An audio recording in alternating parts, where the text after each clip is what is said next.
We have a mock pageant interview coming up next week. And when pageant girls, women, send their application in to work with us, and that by us, I mean myself, Danielle, and Gracie, I have them fill out a short questionnaire because we want to be able to help them, obviously, to the best of our ability, and we want to make sure that we're a good fit. And one of the questions that I ask at the very end, I think, is what basically is the area that you're struggling with the most in interview? And the answer that comes up probably the most, I don't have the statistics to back this up, but it's just a feeling. And I say this because the most recent applicant, this was her answer. The area that she says she's struggling the most with is I have some phrasing of I have so much going on that I want to talk about, and I need help compressing it into a pageant interview suitable answer. Like time frame wise, we often say 30 seconds. It could be a bit longer, maybe a bit shorter. But basically the question is, you can see the thinking that she has is I need somehow to condense my entire life experience and everything that I am, heart, body, and soul. I need to compress that somehow into a perfect 30-second answer or 30-second soundbite.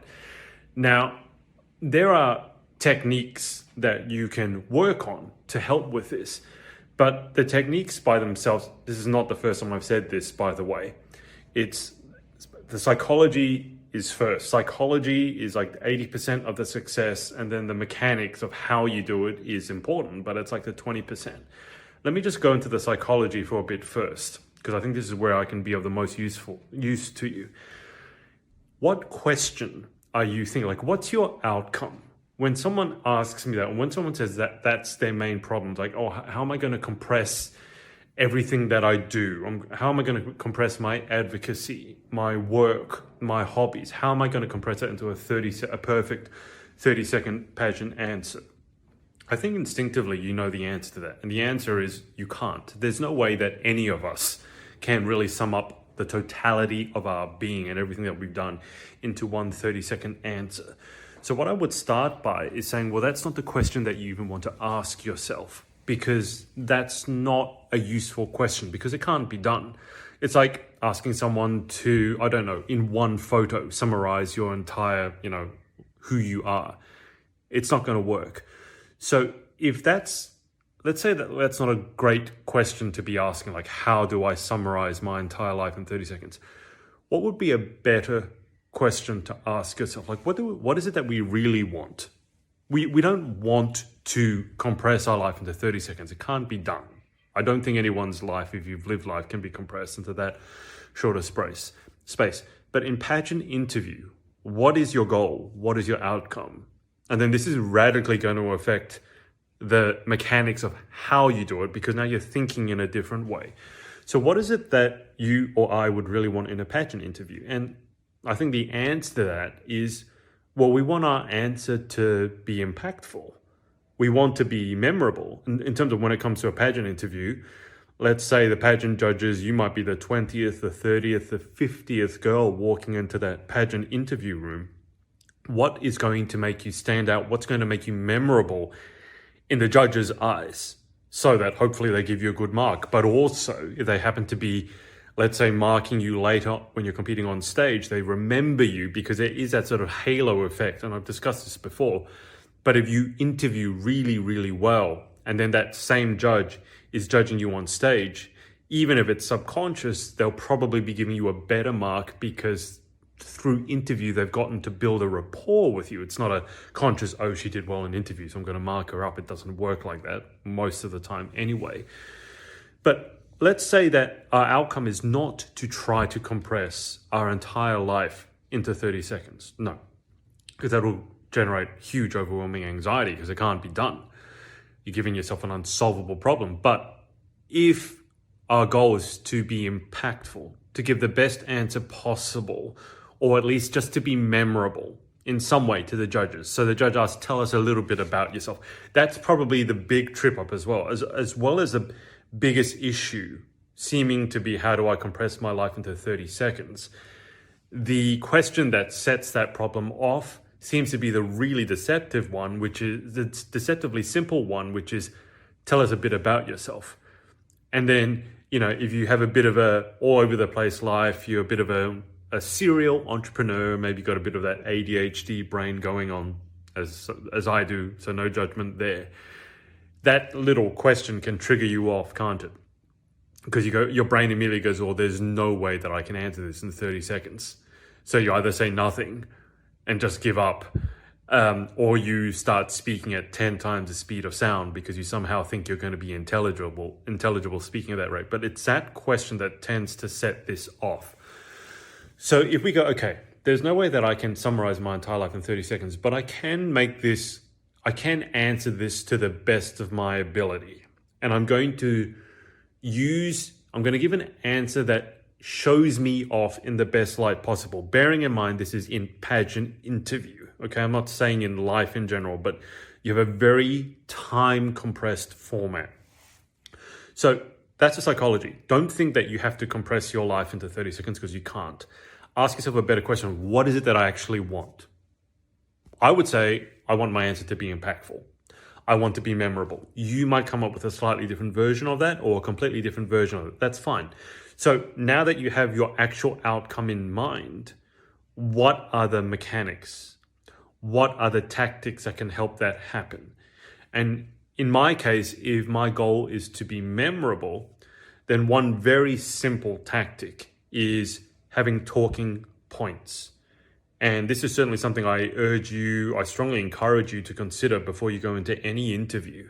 And even if you're a seasoned interviewee, your talking points can change over time, over career. You may have different career goals. You might have even switched careers. You might have picked up a different hobby, a different advocacy. But when I say talking points, let's start with three things. So the three things that no matter what question your pageant interview judges ask you, you're going to get those three things across. Now, one could be your career, or if you're studying, your field of study. One, and I'd certainly encourage it. I think that's a solid thing, a solid place to start from. Another one could be your advocacy. So what is it you're advocating for and why? If it's mental health, great. Why? If it is working with children with learning disabilities, that's great. Why? Because that's your advocacy. That's already two. And then a third one could be maybe a bit more out there, like a hobby or a fun fact. Maybe you do tap dancing, you've got ventriloquism or whatever it is. You juggle, I don't know, flaming 10-pin bowling pins. So take those as a start. It doesn't have to be three talking points, and it certainly doesn't have to be those talking points, but I think that's a fairly solid structure because all of us have a career or a field of study. All of us, when we're going to pageantry, hopefully have something that we're passionate about in terms of an advocacy. And then all of us have a bit of a fun fact hiding somewhere. And that can be a great way to sort of break if the room is getting a bit heavy or a bit boring, or you sense the judges are sort of, maybe it's just before lunch break or just after lunch break and it's a bit snooze fest. That out of left field talking point can really help liven the mood, bring the energy back. But that is a tactic. So having talking points, and then your goal is no matter what question you get asked, because you can't control what questions you're going to get asked by the judges, obviously, no matter what question you get asked, then the skill is to relate your answer somehow to one of your talking points. So you think about your talking points. I should clarify this. You think about your talking points now before you go into the interview room. This is part of the preparation that you give. Then the skill, so you've done that beforehand, the skill you need to practice is relating your answer to the talking points. And this is like any other skill. You get better at it as you practice it. So you do want to practice it.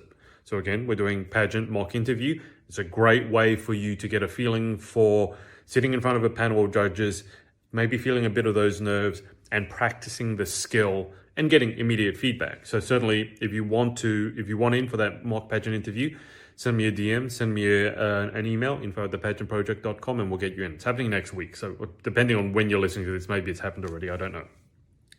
But you need to practice that skill, relating your answer to the talking point. And so I'll give you an example. A friend of mine, very successful pageant queen over in the US, she was asked what her favorite color was. Now, that's not a great question for me because it doesn't give you really a chance to flex your muscles, does it? If I say pink, it's like, oh, great, or blue, great. Like, that doesn't show you off in a light that it doesn't give you a chance to stand out as a title holder.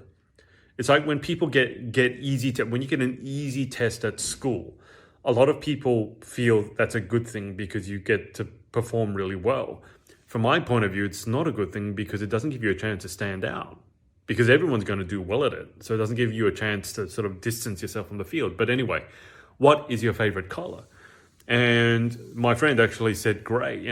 That wasn't her favorite color, by the way, but she said gray. And then she went straight into, she didn't wait for them to go, oh, that's a great answer. Me too. No, she said gray because, and then she said, because it reminded her of the time she spent working with sharks. She had an advocacy to do with sharks and marine life. And so she had worked with sharks, and she said gray because it reminds me of the time I spent working with sharks. Her answer was much more eloquent than mine. The one I just gave you is an example. But do you see what I did? It's like take a seemingly banal question that frankly I don't like, but I related it to one of my talking points, an advocacy that I had. If you were working as a marine biologist, you could have related that to your career. So this is how, remember I started with the question, the issue that most of you have is how do I compress my life into 30 seconds? And I already said the thinking behind that, the answer to that is you don't. And don't think that you have to, because that will create anxiety because it's something that you can't be done. And if I'm telling you, hey, here's this thing I need you to do, it can't be done, but I need you to do it, of course that's going to create some sort of level of stress. So we said, okay, that's not the right way of thinking about it. Let's think about it like this. What's the actual result that I want? And I said I want to be memorable or impactful. Again, yours could be different. And then once you have clarified to yourself, well, what's the actual goal that I have in my interview? Then you pick and choose which strategies, which tactics, or which mechanics suit you the most. Which ones do you like? Which ones do you jive with the best? Which ones do you feel make the most impact?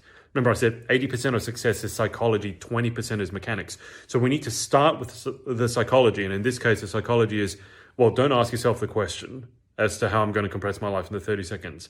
Let's ask ourselves a better question. What's your actual goal? My goal is to be impactful. So that's the psychology side. Then the mechanics, but you pick the mechanics based on your psychology. So I hope this makes sense. So if you don't have that sort of underlying thinking right, the mechanics don't really matter as much because, they still matter. But it's like if you are driving in the wrong direction, let's say you want to get to the market or to the gym, and you're asking me, how do I get there faster? Like what are the mechanics of driving? Well, hopefully you turn the lights on if it's dark, you put on your seatbelt, you check the tire pressure, all those sorts of things. But if your psychology is wrong, that's like saying, well, you're driving the wrong direction. And I don't care how, if you're driving away from the gym, right? You've gone the wrong direction. I don't care how well you're driving. You could be driving perfectly, but you're never going to get there. The psychology part is, well, which direction is the gym? Oh, it's over that way, not that way. Okay, let's start going that way first. And then, yes, the mechanics are important. So in terms of how do I compress everything, this big answer that I have in my head, how do I compress that down into a more practical 30-second, 1-minute answer? There are going to be different ways of doing it. I've suggested talking points. I think another big thing is simply practicing it. And when I say that, I mean practice in front of, please don't just answer to a mirror because you don't get any feedback from a mirror. Yes, you can see hand gestures and things like that and how pretty your makeup is. But I need you to do at least video is best. And we all have one of these things, right? A phone in this day and age, at least most of us do. Please have the guts to get your phone and video yourself answering some pageant questions. I want you to watch. You'll see your mannerisms. How do you sit? And I need you to listen. I need you to listen not just to the content of your answer, but things like the tonality of your voice. Are you very monotone? Do you speak very slowly? Do you speak very quickly? Content, what you say is important, but it's that age-old adage of it's not what you say, it's how you say it. And so you want to listen to your voice and go, okay, I need to sound a bit more animated. Or maybe I need to stop going up at the end of every sentence. That's an Australian thing we call question talking.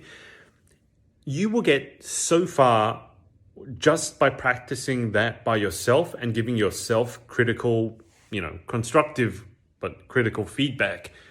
If you do that, for me, if you're getting ready for a pageant and let's say it's a few months away or it's a week away, whatever, spend your 10 minutes, 20 minutes, 30 minutes a day answering questions.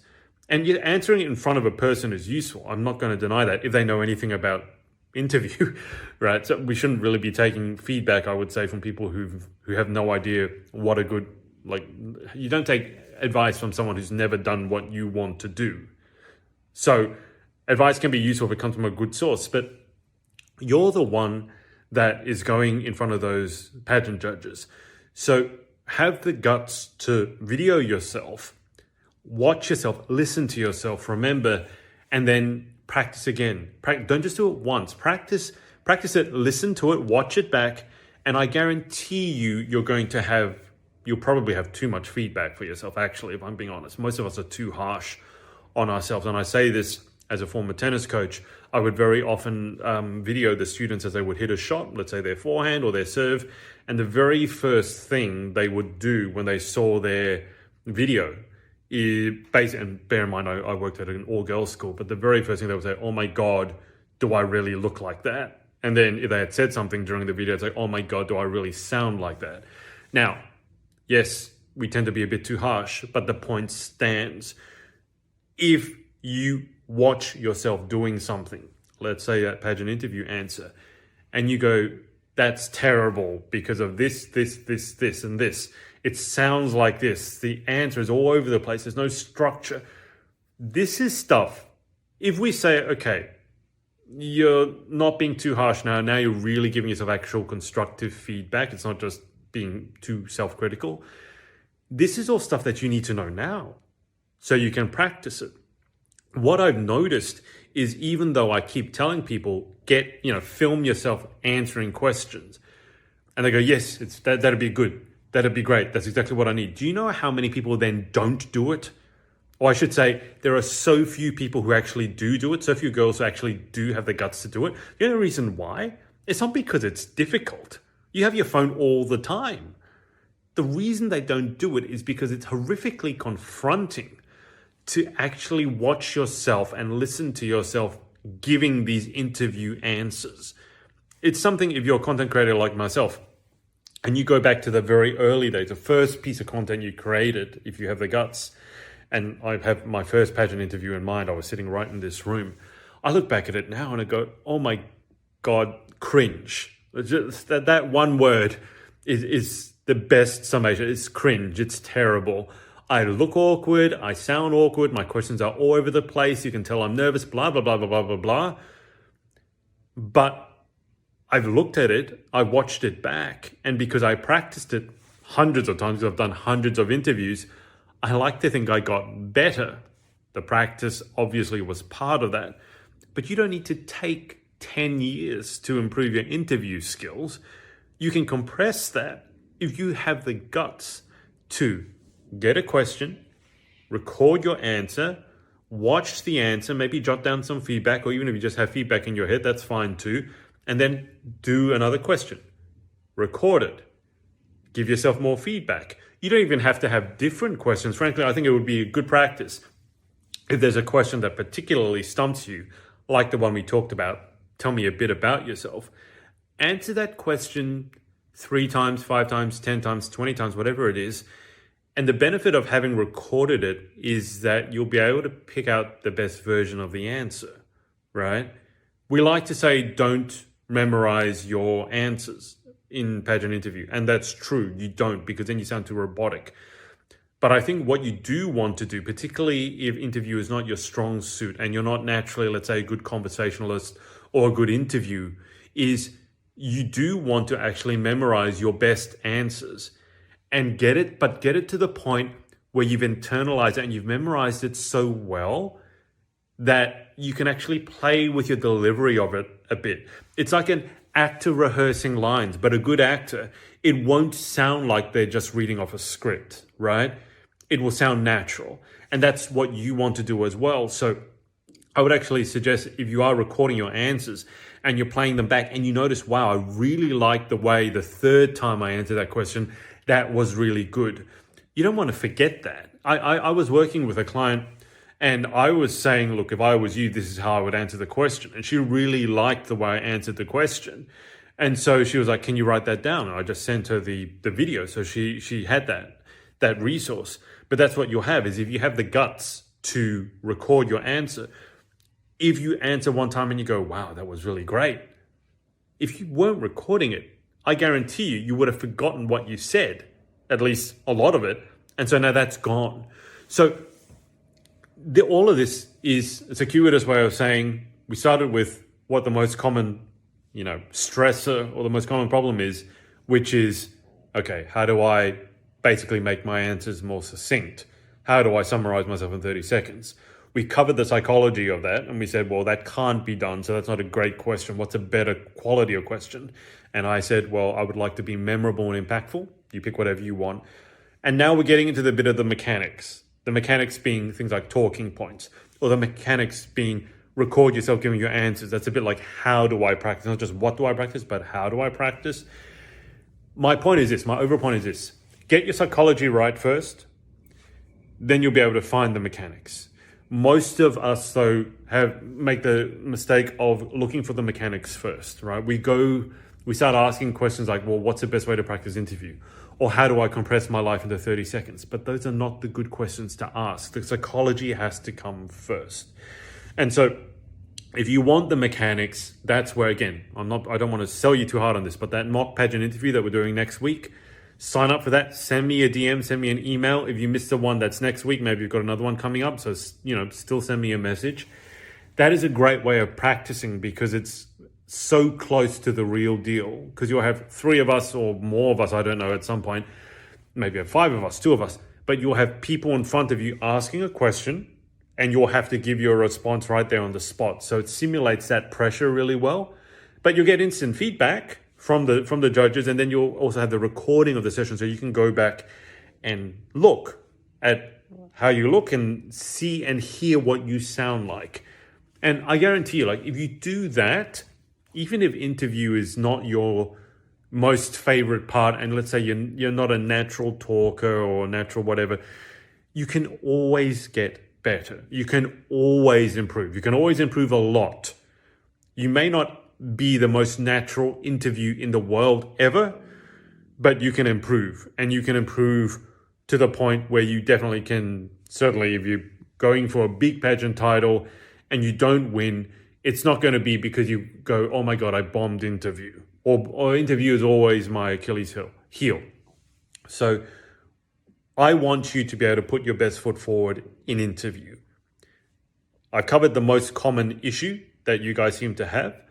I've given you some thoughts as to why I don't think it's a good question to be asking yourself in the first place, given you some insight into what I think a better quality question would be, like, as I said, what's my actual goal in pageant interview? I want you to remember me and I want to be impactful. I want people going away thinking, that's our title holder, right? That would be a much better question than, how do I compress my entire life into 30 seconds? Then with that better quality of question and my outcome clearer in my mind, right? I'm driving towards a gym, not driving away from it. Then the mechanics. Then you can look for the typical coaching, the typical areas that coaching does help with, which is great. You don't have to come to us. There are great coaches. There are other great coaches out there, but you must get the psychology right first. And I think that's where a lot of coaching falls down, is it's giving you really great solutions to the wrong question. And I want you to be asking yourself the right question first, which is where I think we have a point of difference. So if you have any questions about any of this, any feedback, let me know in the comments, send me a message, send me an email. I think that anyone can become a great conversationalist. I don't think there's anyone out there who can't, albeit with the right practice and the right feedback, who can't be a fascinating interview. If you are worried about it, if it's not your natural strong suit, yes, you're going to have to practice it more. But I think anyone, couple it with the right practice, the right advice, anyone can nail interview.